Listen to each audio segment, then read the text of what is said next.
Socialism can be defined as a system of government with a centrally run economy. Statism, which is the idea that the collective, group, or central government is more important than the individual, is a major part of socialism.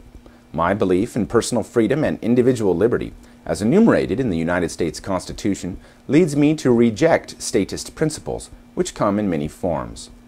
I don't hate socialists. Most socialists are strong believers in one social cause or another and certainly have heartfelt intentions behind their political ideals. However, socialism has failed its citizens over and over throughout history. Extreme examples are the communist regimes in China and the Soviet Union during the 20th century. Today, ordinary citizens in both Russia and China are encountering new heights of prosperity as they move towards freer market economies and greater individual freedoms. I don't hate Democrats, but from before my grandparents' birth, the Democratic Party in the United States has been overtly socialist or statist. Higher taxes, bigger federal spending, centrally controlled national programs, heavily regulation of industry or business, and the basic idea that government is there to save us from ourselves or others is clearly a statist position. Our political process is clearly dominated by the two main parties. The Republican Party has long stood for lower taxes, smaller government, capitalism, and free enterprise, which are polar opposites of socialism.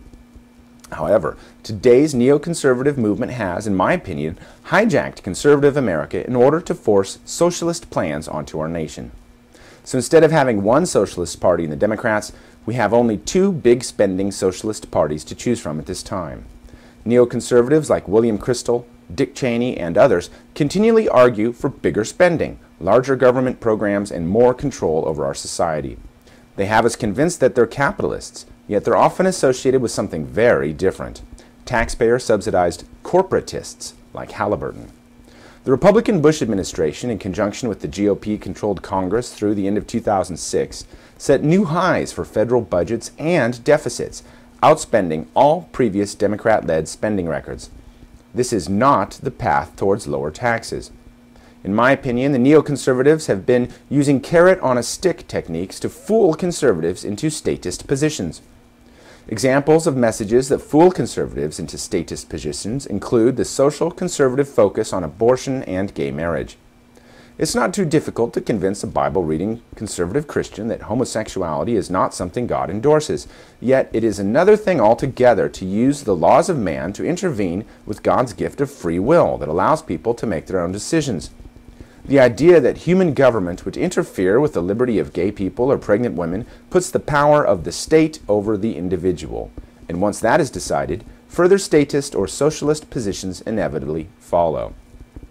When a television commentator says that the Iraqis are currently unfit to govern themselves, that is a statist position, ignoring the abilities of individuals to act in their own best interests. When the United States conducts a voluntary and long-term taxpayer-subsidized occupation at a budget deficit, that's statist. In this past week, President Bush's involvement in the NAU, or SPP, show his true colors as an FDR-styled big government socialist. Roosevelt's New Deal was full of what were then called alphabet programs, acronyms for benign, humanist-sounding policies that had disastrous effects on freedom and liberty once put into place.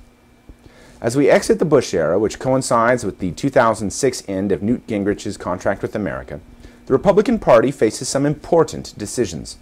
I believe that the neoconservatives' abandonment of traditional conservative ideas has done tremendous damage to the Republican Party. In my opinion, the single most important choice for the future of the GOP is between statism or the individual. I choose a future based on our constitutional freedoms and liberties. I'm hoping that you will also join me and travel in that direction. I'm Theodore Turbolizard.